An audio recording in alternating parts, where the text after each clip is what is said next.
Bismillahirrahmanirrahim. Assalamualaikum warahmatullahi wabarakatuh. Kembali lagi, perkenalkan nama saya Maisaroh dari jurusan Tadris Biologi C semester 6. Nah, di sini saya akan memaparkan atau mempresentasikan mengenai tata cara penggunaan virtual lab. Nah, adapun eh, bahasan materi mengenai pencemaran lingkungan. Ibu izin share screen terlebih dahulu ya.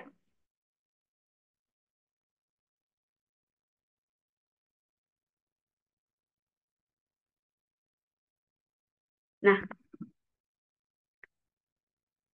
di sini, eh, pada bahasan materi pencemaran lingkungan akan dilakukan praktikum.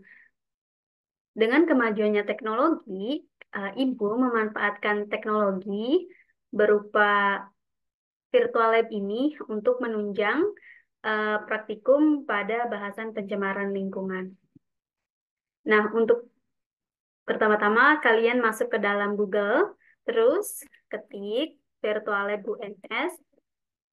Lalu klik pada bagian yang paling atas, virtual laboratorium. Nah, tampilannya nanti seperti ini ya, adik-adik. Kalian bisa pilih ini, materi pencemaran lingkungan, klik.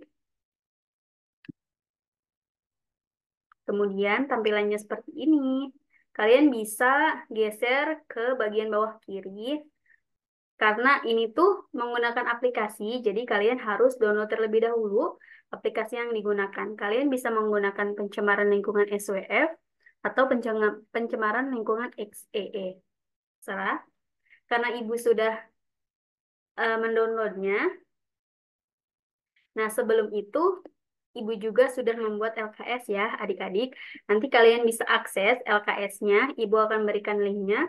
LKS ini untuk menunjang kalian juga selama praktikum pencemaran lingkungan ini. LKS ini berisikan, tentu ada petunjuk penggunaan. Di sini ada petunjuk umum, terus ada petunjuk khusus. Kalian bisa baca.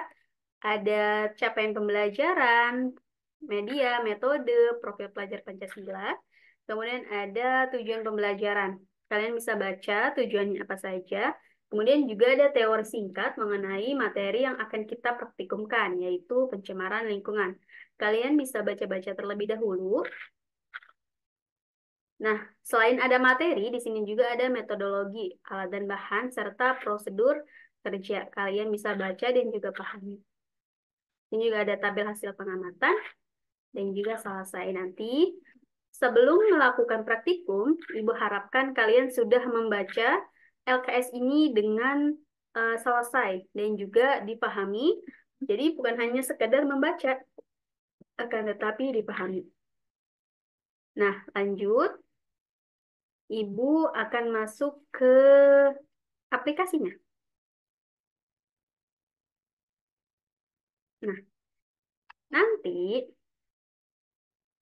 nih tampilan aplikasi yang sudah kalian buat, jadi tidak perlu login. Kalian ketika sudah mendownload, maka tampilannya akan seperti ini. Kalian bisa buka materi pencemaran. Di sini juga sudah terdapat materi ya, teman-teman. Adik-adik, kalian bisa baca materi ini untuk memperkuat pengetahuan kalian tentang materi pencemaran lingkungan. Kembali, kita langsung saja ke percobaan. Klik. Nah, di sini juga terdapat tujuan percobaan yang akan dilakukan. Kalian bisa baca dan juga bisa lihat di LKS apa sih tujuan praktikum pada kali ini gitu. Nah, Ibu akan contohkan tujuannya yakni untuk mengetahui pengaruh bahan pencemar terhadap kecepatan bernapas. Terus klik ini. Di sini juga terdapat langkah-langkah percobaan pada materi, pada bahasan praktikum mengenai pencemaran lingkungan. Kalian bisa pahami, bisa dibaca. Kemudian kalau sudah paham mengenai ini, kalian bisa memulainya dengan mulai percobaan. Langsung saja ya. Tapi kalian bisa dipahami terlebih dahulu agar tidak salah dalam penempatan tabung reaksi atau gelas ukur ini.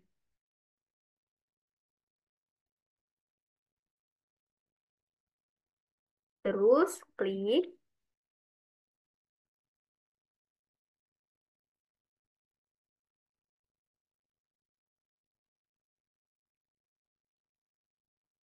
Dibaca. Langkah-langkahnya sudah sangat jelas ya teman-teman. Jadi kalian tidak boleh salah dalam melangkah atau memilih. Nah, dipindahkan juga bebas ikannya warna apa aja ke dalam masing-masing gelas. Nah, di sini ada waktunya, yakni ada 2 menit, 4 menit, dan 8 menit. Pada 2 menit, kalian bisa amati apa saja sih yang terjadi pada ikan tersebut. Dan juga diamati operkulumnya. Berapa sih dalam 2 menit itu operkulum pada ikan ini berapa? Apakah 5 atau berapa? Membuka dan menutupnya tuh teman-teman. Langsung saja. Nah, ketika kalian sudah melakukan percobaan atau pengamatan tadi, kalian diharuskan untuk menulis data pengamatan. Adapun hasil pengamatan ini kalian bisa tulis ulang di kertas folio bergaris. Jadi tidak dituliskan di dalam aplikasinya ya. Nah, contoh di sini ada tabel pertama yakni kecepatan membuka dan menutup insang. Berapa kali sih pada menit kedua ikan tersebut itu membuka dan menutupnya? Misal dalam menit kedua per 10 membuka dan menutup sebanyak 10 kali. Terus pada menit keempat berapa dan sampai seterusnya. Sini. Di keterangan dicontohkan ikan masih aktif bergerak dan operkulum membuka dan menutup sangat cepat atau sangat lambat, tergantung dari hasil pengamatan yang kalian dapat. Nah, kalau di sini pada tabel kedua kondisi, misal pada gelas pertama atau yang kontrol, pada menit kedua ikan masih bergerak dengan aktif. Dan selanjutnya sampai menit ke-8.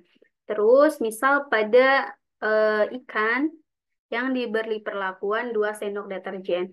Pada menit ke-6 misal meninggal. Berarti ikan tulis aja langsung mati. Berarti di keterangan ini. Pada menit ke-4 ikan sudah tidak bernyanyi atau mati. Nanti kalian bisa dibahas pada laporan praktikum kenapa sih ikan tersebut itu mati ketika diberikan deterjen dan juga apa sih kaitannya praktikum ini dengan pencemaran lingkungan. Setelah itu ada kesimpulan. Kesimpulan ini membahas atau menjawab mengenai tujuan praktikum tadi. Tujuan praktikumnya apa? Ada satu misal. Berarti di simpulan ada satu. Misal atau pada tujuan praktikumnya ada 2. Berarti kesimpulannya ada 2. Untuk awalannya kayak gini. Berdasarkan telah dilakukannya praktikum dapat ditarik kesimpulan bahwasanya titik-titik-titik. Nah, kesimpulan ini juga kalian dituliskan di kertas folio bergaris ya. Nah, setelah tadi kalian melakukan membaca materi, kemudian melakukan percobaan atau melakukan praktikum, menuliskan data hasil pengamatan, dan juga menulis kesimpulan, maka kalian akan mempresentasikan hasil percobaannya. Nah, kenapa sih dipresentasikan? Karena ini dijadikan sebagai diskusi. Barangkali kali dalam pengamatan kalian itu ada kekeliruan. Nanti ibu atau teman-teman yang lain bisa membenarkannya atau saling berbagi pendapat. Nah, mungkin itu saja pada pertemuan kali ini. Semoga bermanfaat. Mohon maaf apabila ada perkataan dan juga salah dalam pengucapan. Ibu mohon maaf yang sebesar-besarnya. Belum itu, Ibu stop dulu ya. Nah, barangkali kalian juga masih ada yang mau ditanyakan. Boleh chat ke Ibu saja. Itu saja yang dapat Ibu sampaikan. Mohon maaf. Wassalamualaikum warahmatullahi wabarakatuh.